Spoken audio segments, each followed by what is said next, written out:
Rachel, with a lot of irritation, I have to say. Dmitry Peskov, President Putin's spokesman, says, well, this will give President Putin a few more hours for useful meetings. And you can sense the frustration in his voice there. That is Peskov, who is normally glacially cool. So there is real irritation from the Kremlin about this, particularly because only yesterday they went ahead and announced the date, the schedule, the agenda, saying it would be full and big talks on things like North Korea and Syria, so they really laid their cards out. And then to be slapped down by President Trump like this, particularly with the reason being the Ukraine issue, where they so vehemently disagree with Trump, with this admonishment coming from Trump for not releasing Ukrainian sailors, that will really rankle here in the Kremlin. Already there are politicians coming out saying this is bad news for the world, and they really don't agree with it. They say it's worse for Trump than for Putin. But yes, the Kremlin tonight very irritated, very frustrated at what Trump has done.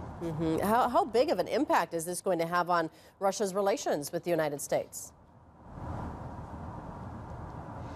Well, I'd put it this way. It's a formidable chink. I mean, it's not obviously going to destroy the relationship, because when you look at when they have successfully met, like in Helsinki, for instance, although there were all those warm words that they said to each other and said to the press conference, almost immediately afterwards, in the days and weeks after, they went back to the typical war of words, particularly here in Moscow, where they said that America was trying to undermine Russia, was not taking Russia's arguments seriously, was being unfair and Russophobic. So that was despite the fact that there was a meeting, because Russia really believes, and particularly the Kremlin believes, that there's a sort of deep state, if you like, in the USA, a number of politicians and civil servants who just don't like Russia. The problem is, though, this particular situation is that one view is that Trump is a bit more Russia-friendly, as somebody who the Russians can do business with. And now that Trump has just cancelled this meeting, then that viewpoint has taken a bit of a knock as well. So it certainly, of course, won't do any good for